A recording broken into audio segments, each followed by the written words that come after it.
Бүләк булыр дип кибеттен кытлап туган көненә тимер аяк алып кайткан. Әти бүген энеме.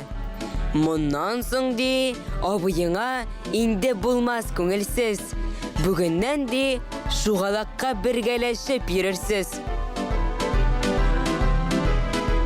Әти белән йөридем, мин дә хоккей карарга. Хәзер туры килер инде, энемне дә алырга. Әйбәт инде, Акбарсның эшләр китсә булайга. Җанатарлар армиясе артачак бер малайга.